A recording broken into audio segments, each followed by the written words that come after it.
रानी पद्मावती की असली कहानी जो आप नहीं जानते हैं। रानी पद्मावती के पिता का नाम गंधर्व सेन और माता का नाम चंपावती था। रानी पद्मावती बचपन से बहुत खूबसूरत थी। कहा यह भी जाता है कि पद्मावती को बचपन में तोतों से बहुत ही लगाव था। रानी पद्मावती ने अपना बहुत सारा समय अपने हिरामनी तोते के साथ बिताया था। जब रानी पद्मावती बड़ी हो गई तो उनके विवाह के लिए उनके पिता ने स्वयंवर रचा और इसमें सभी हिंदू और राजपूत राजाओं को आमंत्रित किया। इस स्वयंवर में एक राजा रावल रतन सिंह भी आए थे जो पहले से ही शादीशुदा थे। प्राचीन काल में एक राजा एक से ज्यादा रानी रखता था ताकि उसको अपने वंश को चलाने के लिए सही उत्तराधिकारी मिल सके। राजा रावल रतन सिंह स्वयंवर में जीतकर रानी पद्मिनी को अपने साथ ले गए। राजा रावल रतन सिंह चित्तौड़ के राजा थे और उस समय वह बहुत ही पराक्रमी और कुशल शासक थे। राजा रावल रतन सिंह कला और संगीत के भी बहुत बड़े शौकीन थे। उनके दरबार में एक बहुत ही बड़ा संगीतकार और जादूगर राघव चेतन था। राघव चेतन अपने जादू का प्रयोग दुश्मनों को मार गिराने में करता था। वह जादूगर है इसके बारे में किसी को पता नहीं था। एक दिन की बात है, वह अपने जादू को प्रयोग कुछ बुरी आत्माओं को बुलाने में कर रहा था। तभी राजा रावल रतन सिंह ने उसको देख लिया और उसका मोह कला करके घोड़े पर बिठाकर अपने राज्य से निकाल दिया। इससे राघव चेतन गुस्सा कर दिल्ली के शासक अलाउद्दीन खिलजी के पास चला गया। उसने वह जाकर रानी पद्मावती की सुंदरता के बारे में बताया। यह सुनकर खिलजी ने तुरंत चित्तौड़ पर आक्रमण का मन बनाया, लेकिन जब वह चित्तौड़ पहुंचा तो देखा किला के अंदर जाना बहुत ही मुश्किल है। उसने राजा रावल रतन सिंह को संदेश भिजवा दिया कि वह रानी पद्मावती को अपनी बहन मानता है और वह उनसे मिलना चाहता है। यह सुनकर राजा रावल रतन सिंह ने सोचा, चलो कोई बात नहीं, खिलजी जैसे लोग ऐसा छोटे हैं तो बहुत ही अच्छी बात है।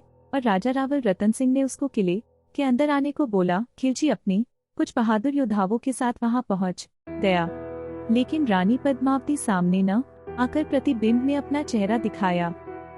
रानी पद्मावती को देख खिलजी बहुत ही खुश हुआ और उनको अपना बनाने की सोच ही लिया। कुछ टाइम बाद जब खिलजी को उसके शिविर में लेकर राजा रावल रतन सिंह जाने लगे तो खिलजी ने चोरी से उनको बंदी बना लिया और संदेश भेज दिया कि रानी पद्मावती जब तक खुद नहीं आएंगी तब तक नहीं छोड़ेगा।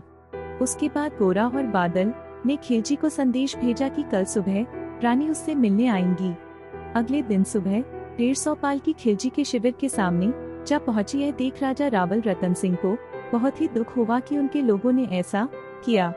लेकिन अगले ही पल में जब उस पालकी से वीर सैनिक निकले और खिलजी पर टूट पड़े और राजा रावल रतन सिंह को छुड़ा लिया। खिलजी को बहुत ही गुस्सा आया और उसने अपने साथ हुए धोखे का बदला लेने का सोचा।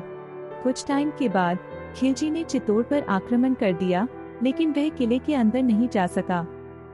लेकिन कुछ टाइम बाद जब राजा रावल रतन सिंह ने देखा कि खिलजी ने किले को घेर लिया है तो उन्होंने दरवाजा खोल दिया और खिलजी पर आक्रमण कर दिया।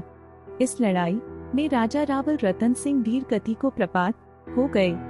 राजा रावल रतन सिंह के मारे जाने की खबर ने सबको तोड़ दिया। इसके बाद चित्तौड़ की सभी नारियों ने अपने आप को जला लेने का फैसला किया। इसके बाद एक बहुत ही बड़ा आग की चिता बनाई गई और सभी नारियों ने रानी पद्मावती के साथ अपने आप को खत्म कर लिया ताकि वह खिलजी का गुलाम न बने।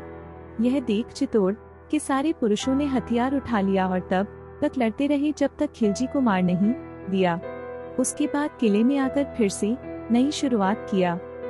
आपको यह कहानी कैसी लगी नीचे कमेंट करके बताएं और इसी तरह की रोचक और अलबेली कहानियां देखने के लिए इस चैनल को सब्सक्राइब करना ना भूलें।